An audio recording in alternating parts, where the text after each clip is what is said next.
Vile vile akasema Ibn Uthaymeen, annasu fi ghaflatin an 10 dhulhijja, watu mara nyingi wanaghafilika na hizi siku 10 za dhulhijja.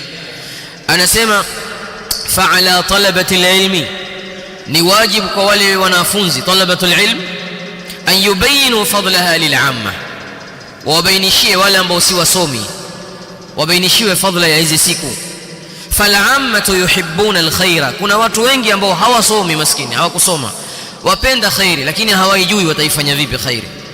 Walakin ghafala talabatul ilmi an tanbihihim, wengi katika tulabul ilmi wameghafilika katika kuwatanabahisha watu.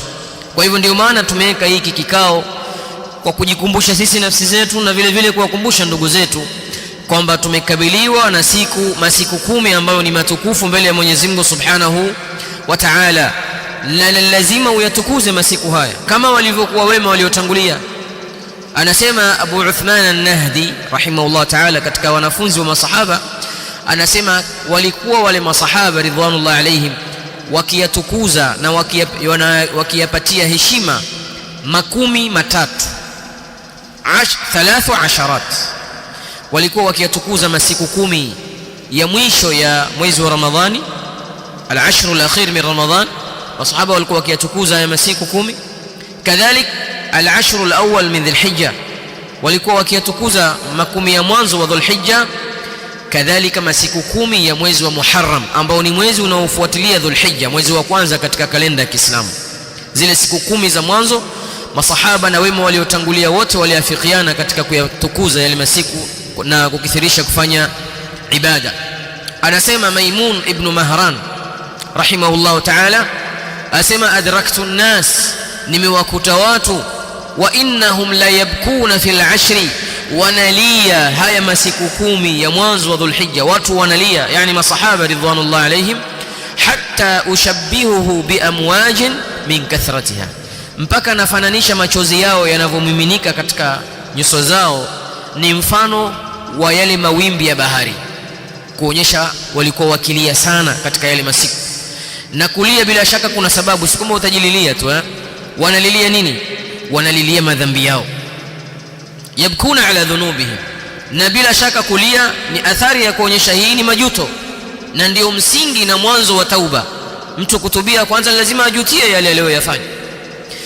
Kadhalika anasema Sa'id ibn Jubair, anasema Ibn Rajab rahimahullah, wa kana Sa'id ibn Jubair idha dakhala al-ashr, Sa'id ibn Jubair alikuwa ikiingia hii 10 la mwanzo la Dhulhijja, ijtahada ijtihadan shadidan, alikuwa akifanya bidii sana katika ibada, hatta ma kada yaqdiru alayhi, mpaka alikuwa mara nyingine akilemewa na ibada, yani anakithirisha kufanya ibada mpaka analemewa na zile ibada.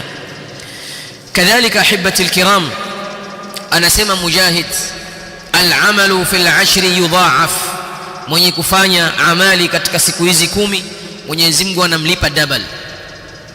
Kwa hivyo amali yoyote unayoifanya katika 10 la mwanzo la Dhulhijja, Mwenyezi Mungu anakulipa double.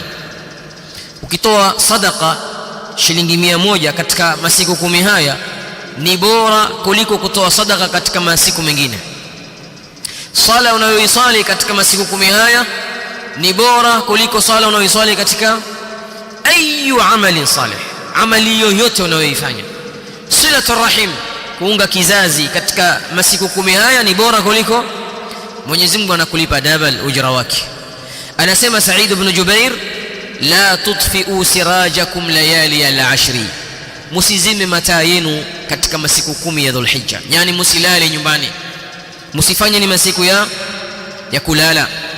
Kadhalika anasema Mujahid, jami'u al-a'mali salihah mudha'afatun fil 'ashri min ghairi istithna, Mwenyezi Mungu anazilipa mara 2 amali salih unazozifanya katika masiku 10 haya. Amali yoyote, hakuna amali hii hailipi ziada. Amali zote unazozifanya katika masiku 10 haya Mwenyezi Mungu Subhanahu wa Ta'ala anazilipa double. Kwa nini ndugu yangu katika iman haya masiku 10 yawe yana fadhila mbele ya Mwenyezi Mungu Subhanahu wa Ta'ala? Kuna sababu. Kwanza ni kuwa Mwenyezi Mungu kayapia haya masiku. Allahu Azza wa Jalla aqsama bihadhihi al-ayyam, akasema walayalin 10, na Mwenyezi Mungu kuapia kitu chaonyesha tukufu wa kile kitu. Kwa hivyo hiyo ni sababu moja kuwa Mwenyezi Mungu kayapia, na kuapia kwa Mwenyezi Mungu ni dalili kuonyesha haya masiku yana tukufu mbele ya Allah.